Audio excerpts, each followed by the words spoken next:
감사해야 할 이유들이라고 하는 주제로 고린도전서 1장 1절에서 9절까지 나누기 원합니다. 하나님께서 바울을 고린도에 보내셔서 고린도의 교회를 세우게 하십니다. 그런데 이 고린도 교회에 문제가 생겼어요. 이 고린도 교회는 굉장히 타락한 도시인 고린도에 세워졌다고 했죠. 타락한 도시 위에 교회가 세워지다 보니까 그 사람들이 교회로 들어와서 거룩하다 하는 성도라고 하는 이름을 받았음에도 불구하고 그 삶 자체가 거룩한 성도로서의 삶을 살지를 못하는 거예요. 이러한 고린도 교회의 문제들을 해결해 주기 위해서 사도 바울이 아픈 마음으로 쓴 편지가 고린도 전서라고 얘기를 했어요. 1절에 보시면 하나님의 뜻을 따라 그리스도 예수의 사도로 부르심을 받은 바울과 형제 소스데네는 이렇게 얘기하고 있습니다. 항상 서신서는 발신자가 있어요. 그리고 발신자가 있으면 그 다음에 수신자가 있겠죠. 편지를 쓰는 사람을 먼저 밝히고 그 다음에 편지를 받는 사람을 밝히고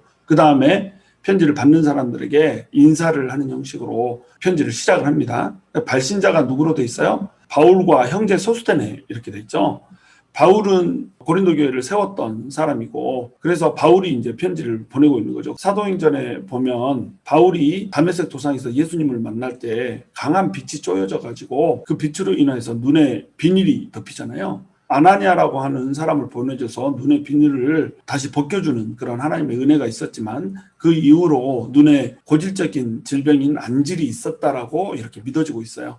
정확하진 않아요. 바울이 하나님께 몸의 가시에 대해서 3번 은혜를 구했지만 은혜가 족하도다 이렇게 하나님께서 말씀하시면서 그 질병을 치유해 주지 않았다는 장면이 나오죠. 바울이 혹시라도 자고할까봐 스스로 높아질까봐 하나님께서 그 질병을 치유하지 않고 몸의 가시로 놔뒀다는 장면이 나옵니다. 많은 학자들이 그 이제 질병이 안질이 있었다 이렇게 이해를 하는 거예요. 저도 이제 거기에 동의를 하는데 여기서도 이제 바울과 형제 소스데네 이렇게 편지를 공동 저자로 쓰고 있잖아요. 바울은 처음에 인사말만 바울이 직접 썼고 이후에 편지들은 바울이 원하는 대로 소스데네가 쓰지 않았을까라고 하는 것을 이제 우리가 짐작할 수가 있는 겁니다. 소스데네라고 하는 사람은 고린도 교회의 회당장인 그리스도보라고 하는 사람의 다른 이름이다 이렇게 생각하는 학자들이 있어요. 그런데 이게 소스데네라고 하는 이름은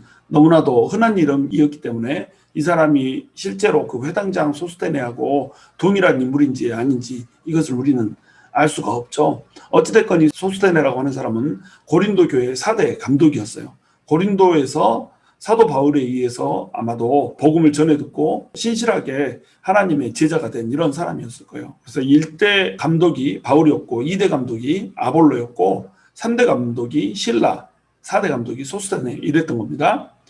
그 소스데네가 지금 바울과 함께 편지를 보내고 있는 거죠.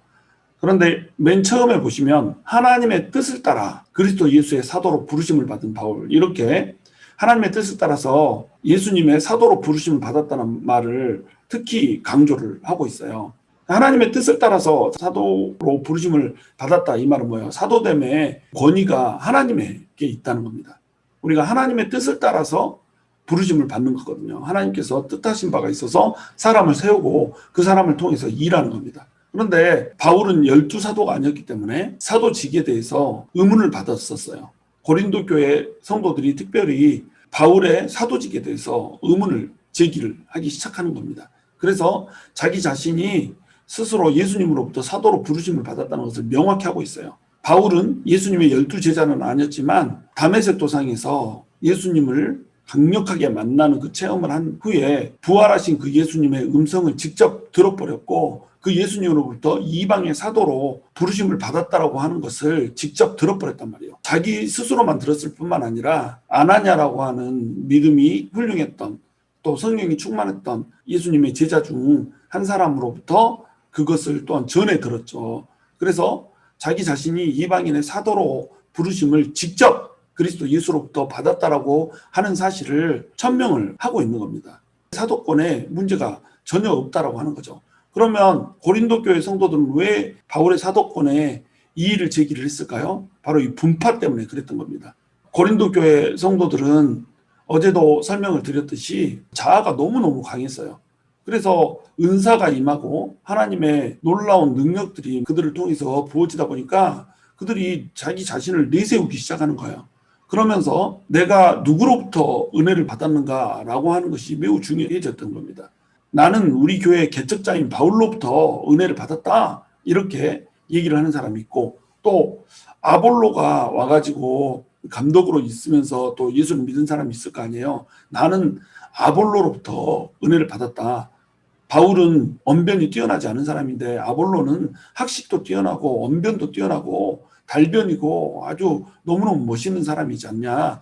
바울보다 아볼로의 가르침이 최고지. 이런 식으로 주장을 했던 거예요. 그리고 이제 베드로라고 하는 사람은 12 사도 중에 한 명이잖아요. 오리지널리 예수님의 사도였던 그 사람으로부터 나는 은혜를 받은 사람이다. 그래서 게바파가 이제 생겨나는 겁니다. 게바파라고 하는 건 베드로파를 의미하는 거죠. 게바가 베드로의 다른 이름이기 때문에. 그리고 그리스도파, 나는 예수님으로부터 직접 들었다 이거죠. 이렇게 분파가 나눠지기 시작한 거예요. 자기 자아가 죽지 않고 나를 드러내려고 하는 사람이 생겨나는 순간에 항상 분파라고 하는 것이 나눠지게 되는 거예요. 나는 목사파다, 나는 장로파다. 그런 것들이 무슨 의미가 있겠어요? 그런데 분파가 나눠져서 서로 잘났다라고 으르렁거리면서 살아가는 거예요. 맨 처음에 교회를 개척했던 사도 바울의 사도권에 대해서 그 누구도 부정하지 않았었죠. 그런데 분파가 쪼개지니까 사도 바울의 사도권에도 도전이 들어오기 시작하는 거예요. 그래서 예수님의 부르심을 직접 받은 사도다라고 하는 것을 바울이 직접 밝힘으로써 편지를 시작하고 있는 이 아픈 모습을 볼 수가 있는 겁니다. 2절, 고린도에 있는 하나님의 교회 곧 그리스도 예수 안에서 거룩하여지고 성도라 부르심을 받은 자들과 또 각처에서 우리 주 곧 그들과 우리의 주 되신 예수 그리스도의 이름을 부르는 모든 자들에게, 이렇게 쓰고 있어요. 수신자를 밝히고 있죠. 수신자는 누구죠? 고린도 교회의 모든 성도들, 그리고 고린도 교회 성도들뿐만 아니라 각처에서 예수 그리스도의 이름을 부르는 모든 자들, 각처의 모든 성도들에게 지금 편지를 보내고 있는 거죠. 고린도 교회뿐만 아니라 다른 교회 성도들도 돌아가면서 읽을 수 있게 이렇게 써놨단 말이에요. 왜냐하면 고린도 교회에 있는 문제가 고린도 교회에서 가장 심각하게 대두됐지만 모든 교회들에서 생겨날 수 있는 문제이기 때문에 그렇습니다. 교회라고 하는 것은 죄인들이 모인 집단이 있잖아요. 의인들이 모인 집단이 아니라 죄인들이 모여서 은혜로 의인이라고 칭함을 받은 집단이란 말이죠. 그러니까 죄인들의 죄가 득실득실하는 것이 교회일 수밖에 없다라고 하는 거예요. 그런 교회들에 생겨날 수 있는 모든 문제들에 대해서 다루고 있는 것이 고린도 교회에 보내는 이 편지이기 때문에 이것을 모든 교회 성도들이 돌아가면서 읽을 수 있게 수신자 자체를 각처에서 예수 그리스도의 이름을 부르는 모든 자들, 이렇게 규정을 한 것입니다. 그래서 고린도 전서는 교회론에 대한 편지라고 그랬어요. 교회가 어떤 것인가, 교회가 무엇인가, 성도라고 하는 사람들은 교회를 이루는 사람으로서 어떠한 삶을 살아야 되는가, 무엇을 지향해야 되는가 라고 하는 것들을 써놓은 것, 이것이 바로 고린도 전서라고 하는 거죠. 그래서 수신자를 고린도 교회뿐만 아니라 각처의 모든 교회 성도들에게 보내는 것으로 규정을 하고 있는 겁니다. 그럼 교회라고 하는 것은 무엇일까요? 교회는 하나님의 교회라는 거예요. 하나님께서 세우신 것이 교회라는 겁니다. 사람들이 자기들끼리 모여서 만든 소셜 그룹이 아니란 말이에요. 이것은 하나님의 교회라는 겁니다. 교회를 헬라어로는 이클레시아 이렇게 부른다고 그랬죠. 이클레시아 할 때 이 C, 이것은 이 X가 뒤에 오는 말이 CL 이렇게 C로 시작하기 때문에 X를 C로 바꾼 거예요. 그러면 X, 이것은 무슨 뜻이죠? 여러분 잘 알듯이 exit 하면 출구 이런 뜻이잖아요. X는 밖이란 뜻이고 it이 간다는 뜻이기 때문에 밖으로 가는 곳, 이것이 exit이잖아요. 마찬가지로 이 X가 나오면 out이란 뜻이에요. out, 밖이란 뜻인 겁니다. 클레시아 할 때 이 클래스 이게 들어가면 불렀다는 뜻이거든요. call out 했다 이 말이에요. call out은 불러냈다 이런 뜻이거든요. 세상 속에서 세상 밖으로 불러낸 집단, 이것이 교회라고 하는 거예요. 부르심을 받은 집단이라는 거죠. 그러면 이 집단을 왜 불러냈을까요?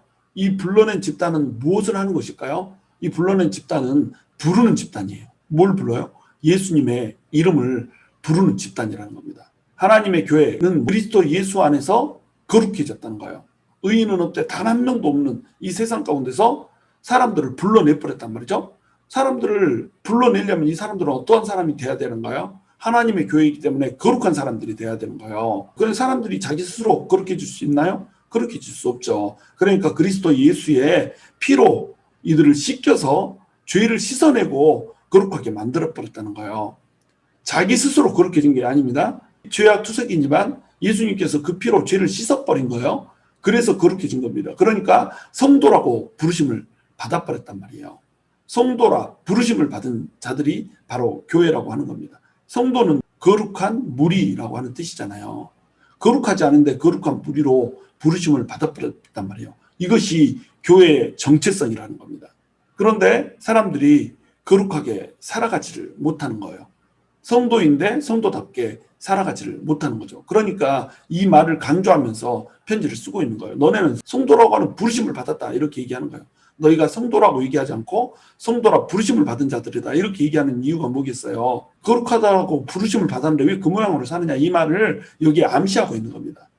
또 각처에서 주인 되신 예수 그리스도의 이름을 부르는 모든 자들, 이것이 교회라고 하는 겁니다. 교회는 하나님으로부터 부르심을 받는 거예요. 근데 교회는 또한 예수 그리스도 이름을 부르는 자들이라는 겁니다. 성도라고 하는 이름을 받았고 그 부르심을 받았지만 성도라고 하는 부르심에 합당하지 못하게 살고 있기 때문에 예수 그리스도의 이름, 우리를 은혜로 깨끗하게 해주고 우리를 은혜로 거룩하게 해주는 그 예수 그리스도의 이름을 날마다 부르면서 예수님의 은혜에 감사하고 예수님의 그 은혜 속에서 우리가 거룩한 성도로 살고자 애타게 갈구하는 그 사람들의 모임, 그것이 바로 교회라고 하는 거예요. 두 가지의 콜아웃인 거예요. 첫 번째는 하나님께서 우리를 부르셔서 세상에서 세상 밖으로 끄집어낸 그 부르심이고, 또 하나는 그렇게 부르심을 받았기 때문에 우리는 예수 그리스도의 이름을 날마다 콜아웃 애타게 부르는 거예요. 큰 소리로 목소리 높여 부르는 겁니다. 주여 우리를 구원하소서, 주여 우리를 이 사망의 몸에서 건지셔서 정말 죄 없이 거룩하게 성도답게 구별되게 세상과 차별되게 성별되게 살아가는 존재로 우리를 세워주시옵소서. 이렇게 부르짖는 집단이 뭐라는 거예요? 교회라고 하는 겁니다. 이 고린도에 있는 하나님의 교회 이렇게 불렀잖아요. 고린도라고 하는 이름과 하나님의 교회라고 하는 이름은 너무나도 안 어울리는 짝이었어요. 여러분, 이 고린도 지도에 나와 있지만 항구 도시잖아요. 왼편으로 오른편으로 멋진 항구가 있었어요. 이 멋진 항구가 있는 도시였으므로 도시 자체가 상업도시였다고 그랬잖아요. 상업도시였고 로마군에 의해서 멸망한 이후로 100년 동안 폐허로 남아있던 이 땅이 바로 고린도 땅이에요. 이 고린도 땅에다가 율리우스 시저가 60만의 사람들을 들여넣으면서 시를 만들었단 말이죠. 이 시는 어떻게 구성되어 있냐면 퇴역 군인들과 상인들과 선원들과 이런 사람들로 주로 구성이 되어 있고, 여기에 아프로디테, 비너스의 신전이 있어서 우상 숭배가 장악된 이런 땅이고, 이 우상 숭배를 통하여서 음란의 영이 완벽하게 장악하고 있어서 이 음란이 행해지고 있는 땅이 바로 고린도 땅이었단 말이에요.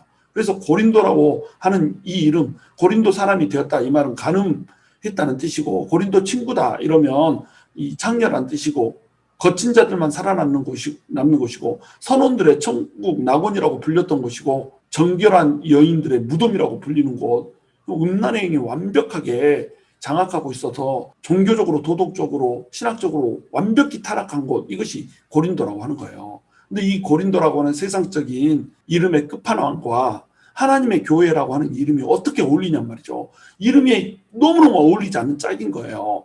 근데 이곳을 하나님의 교회라고 불러버리고 있는 겁니다. 타락한 이곳을 하나님께서는 불러내서 하나님의 은혜로 거룩하게 만들었단 말이에요. 정체성은 고린도인데 하나님께서 그 정체성을 바꿔버렸다는 거예요. 하나님의 교회로 바꿔버렸다는 겁니다. 고린도 사람이라고 하는 이 더러운 정체성을 거룩하여지고 성도라고 부르심을 받은 자들이라고 하는 정체성으로, 성도라고 하는 이름으로, 거룩한 무리라고 하는 이름으로 바꿔버렸다는 거예요. 그러니까 너네는 고린도 사람으로 살지 말고 성도로 살아라 이거죠. 고린도에서 살지 말고 하나님의 교회에서 살으라는 거죠.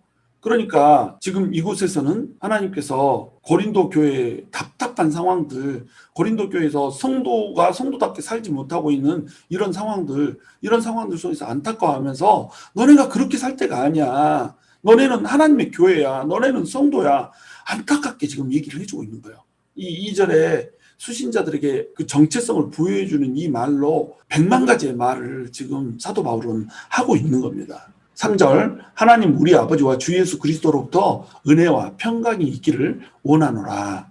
인사를 하고 있죠. 발신자가 있고 수신자가 있고 그 다음에 인사 말이 들어가고 이러면서 항상 서신서가 시작을 한다고 그랬어요. 근데 이 인사를 하면서 뭘 강구하고 있죠? 은혜와 평강을 강구하고 있습니다. 성도는 하나님의 은혜와 평강을 받은 자거든요. 은혜라고 하는 것은 카리스라고 하는 헬라어예요. 카리스라고 하는 것은 대가 없는 선물을 말하는 겁니다. 카리스 이제 은총이라는 뜻이죠. 이 대가 없는 선물을 하나님께서 아무런 값도 받지 않고 그냥 값없이 그저 주는 것, 이것이 은혜예요. 그리고 평강, 이것은 이제 샬롬이라는 히브리에서 온 말인데 이 샬롬이 있을 거라는 거예요. 샬롬은 싸우지 않고 다투지 않고 평정하게 있다는 그런 소극적인 의미가 아니라 적극적인 평안을 의미하는 거예요. 전적인 하나님의 그 평온, 이것을 의미하는 거예요. 비바람이 치고 또 풍랑이 일고 핍박이 일고 온갖 소동이 있는 그 가운데에서 피난처 대신 하나님 안에서 있는 놀라우신 평온, 이것을 샬롬이라고 얘기를 하는 겁니다. 하나님의 전적인 평안, 이것을 샬롬이라고 얘기를 하는 거예요. 이것이 너네 가운데 있기를 원한다, 이렇게 얘기하고 있죠. 근데 이 은혜와 평강은 어디로부터 와요? 하나님 우리 아버지와 주 예수 그리스도부터 온다라고 하는 겁니다. 하나님 우리 아버지 이렇게 부르고 있죠. 하나님을 우리 아버지라고 부르는 이유가 뭐예요? 하나님께서는 우리를 창조하셨어요. 우리의 모든 것들을 창조하셨고 만드셨어요. 모태에서부터 우리를 아예 조성하셨고 태초 이전부터 우리를 택정하셨어요. 그러니까 하나님은 우리 아버지죠. 그런데 그 하나님이 우리를 구원하셔버렸네. 예수님의 피로 우리를 구원하셔서 예수님의 피값 주고 사버렸어요. 그래서 피값 주고 사셨으니까 우리 아버지가 되는 겁니다. 또한 우리 10년 가운데 예수를 믿는 그 순간에 성령님이 들어온다고 그랬죠. 성령님은 예수 그리스도의 영이라고 그랬어요. 예수 그리스도는 하나님의 아들이죠. 하나님의 아들의 영이 우리 안에 들어왔기 때문에 하나님을 아버지라고 부르는 겁니다. 그러니까 우리는 무려 전능자이시고 창조주신 하나님의 자녀들이란 말이죠. 그 하나님의 자녀들이기 때문에 은혜와 평강이 우리 가운데 임한다는 겁니다. 예수 그리스도라고 하는 이 말이 1절에서부터 9절까지 9번이나 반복되고 있어요. 이렇게 반복되는 이유가 뭐겠어요? 예수 그리스도가 복음의 핵심이기 때문에 그래요. 고린도 교회에 전해주는 그 복음의 핵심이 예수 그리스도라고 하는 거죠. 예수는 그리스도다. 그리스도는 기름 부으심을 받았다는 뜻이라고 그랬죠. 기름 부으심을 받은 자, 이것이 이제 우리를 구원해주는 구원자라고 하는 의미로 확장되었죠. 기름 부으심을 받은 자는 왕, 제사장, 선지자가 받는데 우리를 이 땅에 왕 같은 제사장으로 세워주시기 위해서 하나님께서는 우리에게 예수 그리스도를 보내주셨다는 거예요. 예수는 곧 그리스도다. 이 말이 복음의 핵심이라는 겁니다. 그러니까 이 말을 계속해서 반복해서 쓰고 있는 거죠. 이것은 사도 바울의 전형적인 기록 방식이에요. 사도 바울은 자기가 강조하고 싶은 내용이 있으면 반복해서 막 말을 하는 겁니다. 4절, 그리스도 예수 안에서 너희에게 주신 하나님의 은혜로 말미암아 내가 너희를 위하여 항상 하나님께 감사하노니. 사도 바울이 감사해야 될 제목들을 얘기하고 있습니다. 고린도 교회는 지금 엉망이에요. 난장판이에요. 은사가 임하면서 이 은사로 인해서 교회가 혼란스러워지고 쑥대밭이 된 이런 상태예요. 거기다가 고린도 세상 풍습을 따라서 음란을 행하고 세상 사람들도 하지 않는 짓을 교회 안에서 행하고 이렇게 살고 있어요. 그리고 사도 바울에 대해서 사도권에 도전을 하고 있어요. 분파가 생겨가지고 4가지 분파로 쫙쫙 쪼개져가지고 서로 다투고 싸우고 있어요. 네가 잘났네, 내가 잘났네, 네 은사가 크네, 내 은사가 크네, 자기 자랑하면서 이렇게 난장판이에요. 그런데 사도 바울은 어떻게 하고 있어요? 지금 하나님께 감사하고 있는 거예요. 고린도 교회에 주신 하나님의 은혜로 감사를 하고 있는 겁니다. 왜 그러냐면 이 더럽고 추악한 고린도 성도들의 없어지지 않는 죄악, 이런 죄악들을 볼 때 하나님의 은혜가 더욱더 크게 느껴지는 거예요. 그러니까 하나님이 필요하지. 그러니까 예수 그리스도가 필요하지. 하나님의 은혜가 필요한 이유가 이것 때문이지. 이러면서 더욱더 하나님한테 감사를 하는 겁니다. 교회가 왜 이 모양이야? 이러면서 시리에 빠지고 좌절에 빠질 수밖에 없어. 이런 식으로 생각하는 게 아니라 거기를 통하여서 더욱더 하나님의 은혜를 크게 느껴버리는 거예요. 이 죄악된 것들 하나님이 없었으면 어떻게 할까? 이렇게 생각을 해버리는 겁니다. 사도 바울이 위대한 이유가 바로 이것 때문에 그렇다는 거죠. 사도 바울은 가장 악한 상황, 가장 좌절되는 순간, 가장 절망되는 순간, 이런 순간에서 하나님께 감사해야 할 제목들을 찾아버린다는 거죠. 그리스도 예수 안에서 너희에게 주신 하나님의 은혜, 값없이 주는 선물, 이따위로 살아가고 있는 자들이고, 은혜를 받았어도 스틸 이따위로 살아갈 수 있는 밖에 없는 이런 자들에게 부어주신 그 값없는 하나님의 은혜, 그것으로 인해서 하나님께 감사를 해버리는 거예요. 내가 너희를 위하여 항상 하나님께 감사하노니, 이렇게 돼 있죠. 또한 계속 이제 이어집니다. 감사가 이어지고 있어요. 이는 너희가 그 안에서 모든 일, 곧 모든 언변과 모든 지식의 풍족함으로 엉망으로 살아가고 있고, 고린도 사람, 타락의 대명사인 이 사람들에게 하나님께서 모든 언변과 모든 지식을 풍족하게 부어주셔버렸어요. 모든 언변, 이 말은 이제 개역 한글에 보면 구변 이렇게 번역되어 있는데, 이 말은 여러분 로고스란 말 아시죠? 교리, 진리 이런 뜻입니다. 하나님의 그 체계적인 지식, 말씀 이런 뜻이죠. 모든 말씀이 풍족하게 그들에게 임했다는 거예요. 또 모든 지식이 임했어요. 지식이라고 하는 말은 그노세이라고 하는 헬라어인데, 그리스도의 인격과 사역에 기초한 구체적인 지식을 말하는 겁니다. 그리고 그리스도의 증거가 너희 중에 견고하게 되어, 이렇게 돼 있죠. 그리스도의 증거, 이것은 사도 바울이 전했던 복음입니다. 이것이 고린도 성도들에게 있어서 견고하게 되었다는 겁니다. 이것으로 인해서 감사를 하고 있어요. 그러니까 사도 바울이 지금 감사하는 내용은 뭐예요? 말씀이 너네 가운데 뿌리가 내려졌고, 말씀 가운데 너네가 신학의 체계를 너네가 갖게 됐고, 믿음의 뿌리를 갖게 됐고, 그 다음에 복음이 너네 가운데 뿌리가 내어져서 너희가 성도로서 세움을 받았다라고 하는 것에 대해서 감사를 하고 있는 거예요. 그리고 이것이 점점 견고해져서 믿음이 흔들리지 않게 된 것, 이것으로 인해서 감사를 하고 있는 겁니다. 거기에 덧붙여서 이제 7절에 보시면 너희가 모든 은사에 부족함이 없이 우리 주 예수 그리스도의 나타남심을 기다림이라, 이렇게 돼 있죠. 모든 은사에 부족함이 없대요. 하나님께서 신령한 은사를 부어줘 버렸어요. 이 고린도 교회 사람들은 굉장히 퇴폐한 사람, 타락한 사람이라고 그랬죠. 타락한 사람들을 은혜 가운데서 하나님이 거룩하게 불러버렸기 때문에 이들은 비록 그들의 삶이 크게 바뀌지 못하였지만 하나님을 향한 열정만큼은, 열망만큼은 뜨거웠어요. 그래서 하나님을 막 부르짖고 외치면서 나갔죠. 절규하면서 나갔죠. 그랬더니 하나님이 은사를 부어줘 버린 거예요. 특별히 여기는 60만의 사람들이 살고 있는데 그중에 노예가 40만이라고 그랬잖아요. 20만이 자유인이고 40만이 노예였단 말이죠. 그러니까 묶임이 얼마나 많아요. 자유함이 얼마나 없어요. 그러니까 자유함을 주시는 예수 그리스도 앞에 나가서 지금 현실적으로 자유함이 없는 그 상황 가운데서 하나님께 감사하면서도 동시에 현실적인 문제를 해결해 주기를 위해서 간구하면서 나갔다는 거예요. 절실하게 하나님 앞에 나가는 자에게는 하나님께서 은사를 부족함 없이 부어주죠. 그러니까 이 고린도 교회에 특별하게 은사가 많이 임했던 거예요. 고린도전서 12장, 14장이 은사로 가득 차 있는 이유가 바로 이 이유 때문에 그렇다는 겁니다. 물론 이것 때문에 고린도 교회에 혼란이 왔지만 이것은 그들이 몰랐기 때문에 그런 것이고, 은사라고 하는 것은 너무나도 귀한 거예요. 부르짖는 자에게 하나님은 은사를 주시는 겁니다. 그러니까 이 은사의 부족함이 없는 것에 대해서 사도 바울이 너네 은사 쓰지 마, 은사는 못 써, 이렇게 하는 게 아니라 은사의 부족함이 없는 것을 감사를 하고 있는 거예요.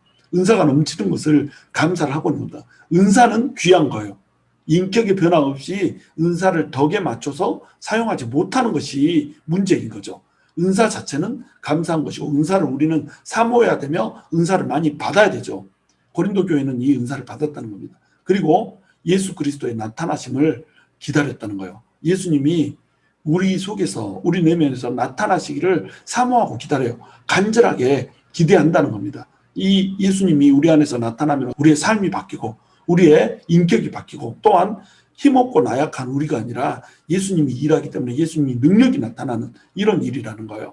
그러면서 동시에 예수 그리스도가 장차 오실 그 날, 그것을 소망하면서 예수 그리스도의 나타나심을 기다리는 천국의 소망을 갖고 살아가는 것을 동시에 의미하고 있는 거죠.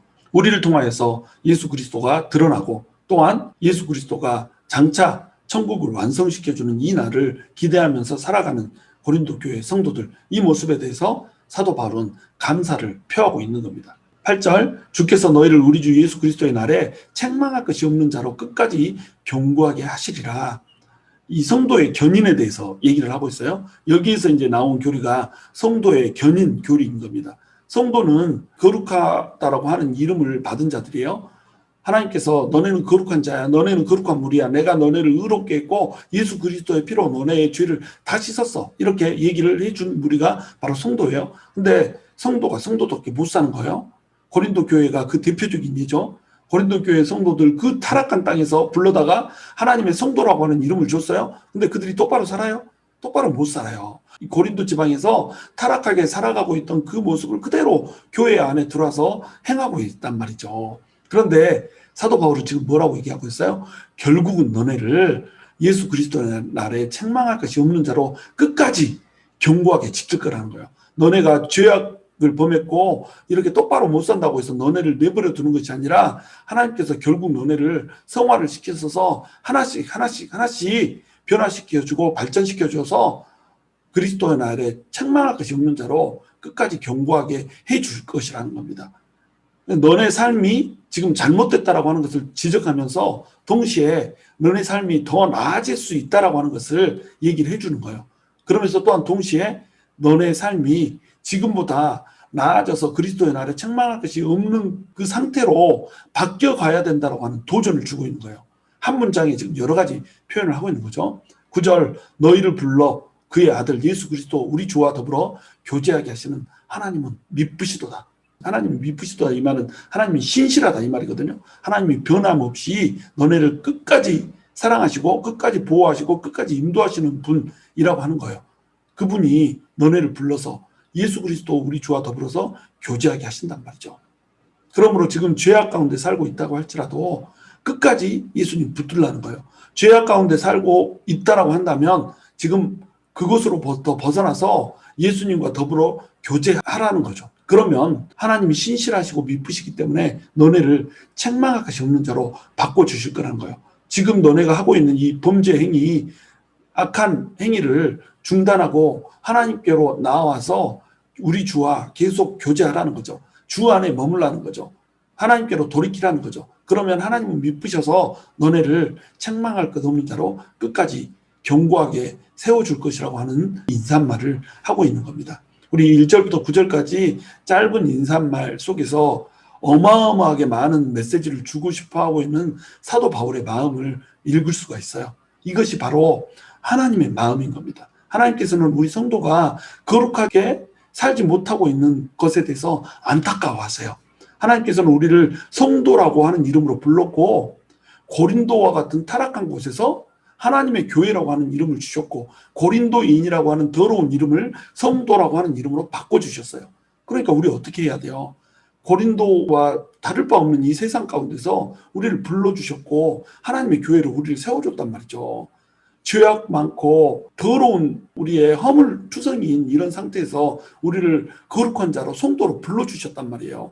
그렇게 하기 위해서 예수 그리스도를 십자가에 매달고 피를 흘리게 하셨잖아요. 그 모든 고초를 당하게 하셨잖아요. 그러면 우리는 어떻게 살아야 돼요?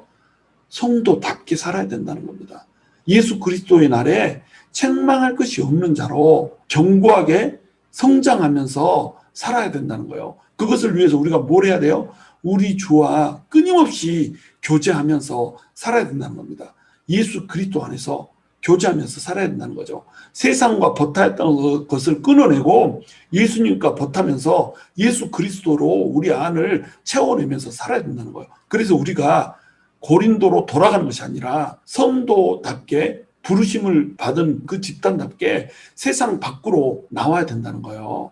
속세를 떠나서 살라는 얘기가 아니라 영적으로 그렇다는 겁니다. 세상에서 살고 있지만 세상에 살고 있는 사람들과 똑같이 살지 말고 구별되고 거룩하게 살라는 거예요. 성별되게 살라는 거예요. 성결하게 살라는 겁니다. 그것이 성도가 지켜야 될 마땅한 본분이라는 거예요. 서로 쪼개지고 자기를 드러내고 자랑하느라 다투고 이렇게 하지 말고 성도답게 아름답게 주님과 교제할 뿐만 아니라 성도들끼리도 하나 되어서 성령이 하나 되게 하신 것을 힘써 지키면서 이렇게 멋지게 좀 살라는 거예요. 이것이 사도 바울의 인사말 속에 들어있는 권면이라는 관어입니다. 이것은 고린도 성도들에게 주는 메시지일 뿐만 아니라 각 처에서 예수 그리스도의 이름을 부르는 모든 자들에게 주는 복음의 메시지라고 하는 거예요. 그러므로 이 메시지는 오늘날 우리에게도 동일하게 주어지고 있는 메시지라고 하는 겁니다. 저와 여러분이 하나님께서 거룩한 물이 성도라고 부르셨다라고 하는 그러한 사실을 잊지 않고 기억하면서 하나님의 성도답게 거룩하게 죄악을 벗어나서 주님이 오실 날에 책망할 것이 없는 자로 끝까지 견고하게 서나갈 수 있게 되기를 주님의 이름으로 축원합니다.